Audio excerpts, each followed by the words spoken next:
you think, oh, how primitive, how primitive these people were sacrificing to their God. It's like, those people weren't stupid. And this is not primitive. Whatever it is, it's not primitive. It's sophisticated beyond belief, because the idea, as I already pointed out, is that you could sacrifice something of value and that would have transcendent utility. And that is by no means an unsophisticated idea. In fact, it might be the greatest idea that human beings ever came up with.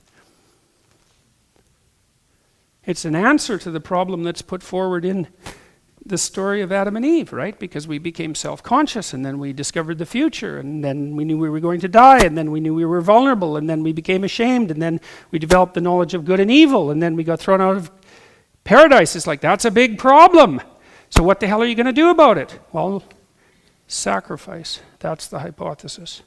Well, that's a hell of a hypothesis, man. That's what we're doing. You made plenty of sacrifices, even to sit in this theater, and many people made plenty of sacrifices to have a theater like this exist, and many people made sacrifices so that we could actually freely engage in the dialogue that we're engaging in a theater like this.